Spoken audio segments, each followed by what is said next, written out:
18তম নিবন্ধন পরীক্ষায় আপনারা যারা ফাইনালি উত্তীর্ণ হয়েছেন এবং আসছে ষষ্ঠ গণবিজ্ঞপ্তিতে যারা আবেদন করবেন, তারা আজকের এই ভিডিওটা খুবই মনোযোগ সহকারে দেখবেন এবং শুনবেন।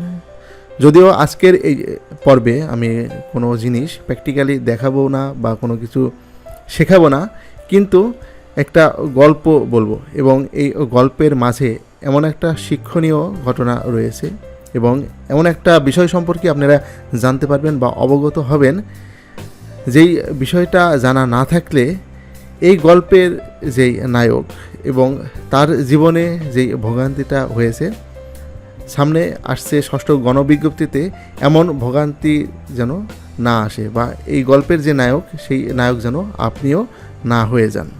এজন্য বলি, গল্পটা মনোযোগ সহকারে খুব সুন্দর মতো না টেনে প্রথম থেকে শেষ পর্যন্ত শুনুন। তাছাড়া এই যে 18তম নিবন্ধন পরীক্ষায় ফাইনালি যে আপনি পাশ করলেন এবং ষষ্ঠ গণবিজ্ঞপ্তিতে যে আবেদন করবেন, তারপরেও কিন্তু আপনার ফাইনালি চাকরিটা হবে না। আমার এক খুবই পরিচিত এক ব্যক্তি, তার এই ঠিক সেম সমস্যাটা হয়েছিল, অর্থাৎ ফাইনালি সে চূড়ান্ত হয়েও তার চাকরিটা হলো না। এখন কেন যে চাকরিটা হলো না, সেই বিষয়টাই জানাবো আজকের এই গল্পের মাধ্যমে। এজন্য খুব মনোযোগ সহকারে আপনারা শুনবেন। তো আমার যেই পরিচিত যেই ব্যক্তি, সে হচ্ছে 15তম যেই নিবন্ধন লিখিত পরীক্ষায় পাশ করার পর ভাইভা দেয় এবং ভাইভাতেও সে পাশ করে। পাশ করার পরে সে গণবিজ্ঞপ্তিতে আবেদন করবে এবং গণবিজ্ঞপ্তির যে ডেট, সেই ডেটও প্রকাশ করছে এবং সে একটি কম্পিউটারের দোকানে গিয়ে এই আবেদনটা সে সম্পূর্ণ করে এবং যেই কম্পিউটারের দোকানে গিয়ে সে এই আবেদনটা সম্পূর্ণ করে, সেই কম্পিউটারের দোকানের যেই মালিক বা যে এই কাজগুলো করে, তার সাথে আমার এই পরিচিত যে ফ্রেন্ড, এর হচ্ছে খুবই দহরম মহরম সম্পর্ক, খুবই ক্লোজ। অর্থাৎ এ যাবৎ যত চাকরি পরীক্ষা হয়েছে, সকল চাকরি পরীক্ষার আবেদন কিন্তু তারও মাধ্যমে হয়েছে।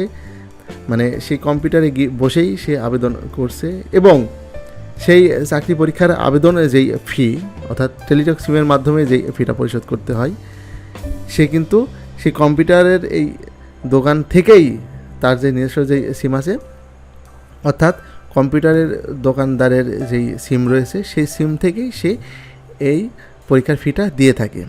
অর্থাৎ দোকানদারকে সে হচ্ছে টাকা দেয়, এর বিনিময়ে সে কী করে, যে সে তার ফিটা পরিশোধ করে থাকে।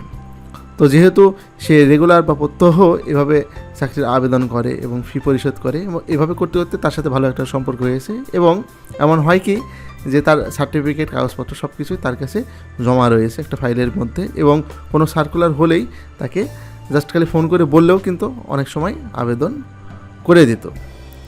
তো সে যখন নিবন্ধন পরীক্ষায় এমন উত্তীর্ণ হয়ে গেল এবং গণবিজ্ঞপ্তিতে আবেদন করবে, আবেদন করার সময় সে কিন্তু নিজেই কিন্তু বসে আবেদনটা কমপ্লিট করে সে যাই হোক জরুরি একটা কাজের জন্য সে বাইরে চলে আসছে এবং যেহেতু আবেদনটা শেষ হয়ে গেছে, এখন জাস্ট খালি একটা কাজ বাকি রয়েছে, সেটা হচ্ছে জাস্ট খালি টেলিটক সিমের মাধ্যমে যে ফিটা দিতে হয়, সেই ফিটা এখন 1000 টাকা এটা পরিশোধ করতে হবে।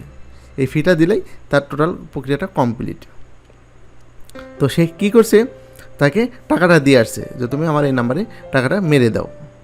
মেরে দিয়ে সে বাস আবেদন যেহেতু কমপ্লিট, সে চলে আসছে।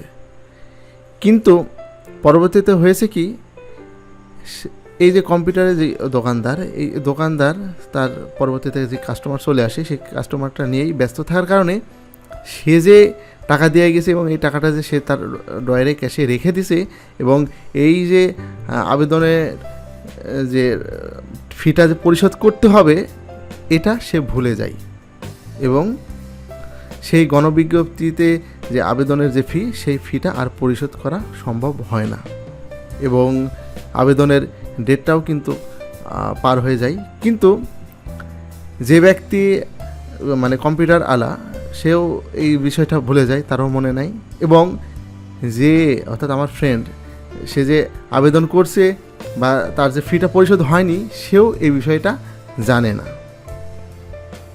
একটা সময় গিয়ে কি হয়, এই গণবিজ্ঞপ্তির রেজাল্টটা প্রকাশিত হয়, কিন্তু আমার এই ফ্রেন্ডের রেজাল্ট আসে না, অর্থাৎ তার কোনো প্রতিষ্ঠানেই নাম আসে নাই বা সে যে আবেদন করছে সেটাও কিন্তু সেটা শো করে না। তাহলে এখানে তাহলে জটলা কোথায়? সে তো হতাশ। পরবর্তীতে কোনো তাকে মানে অনেক জিজ্ঞাসাবাদ করে বা তাকে বলে যে এমন মানে সে সব মানে ডিটেলস জিজ্ঞেস করে যে আমি যে টাকা পয়সা দিয়েছিলাম এটা কি আসলে পরিশোধ হয়েছিল কি না। এরই মাঝে তার হঠাৎ মনে পড়ে যে না, সে টাকাটা সে পরিশোধ করছিল না, অর্থাৎ ফিটা দেওয়া হয়েছিল না, যার কারণে তার আবেদনটা সম্পন্ন হয় নাই এবং সে বছর সে নিয়োগ পায় না। তো এই যে একটা মানে ট্র্যাজেডি বা ট্র্যাজিক ঘটনা, এই ঘটনা যেন কারো জীবনে না আসে, এজন্য আমি সবাইকেই সতর্ক করি। কারণ আপনি যেই পথ চলতেছেন এবং এই পথে যেহেতু আমি এর আগে চলেছি বা যারা এই পথে চলে তাদের সাথে আমি আলাপ করি বা এদের নিয়েই আমি কাজ করি, সেহেতু এ সম্পর্কে মোটামুটি আমি যতটুকু জানি বা যতটুকু বুঝি সেই বা কোথায় কোথায় এখানে গর্ত আছে, কোন কোন গর্তে আপনি পড়তে পারেন এবং কোন কোন গর্তে পড়ে গেলে আর ওঠার কোনো কায়দা নেই, সেসব বিষয়গুলোই আমি আপনাদের মাঝে শেয়ার করার চেষ্টা করি।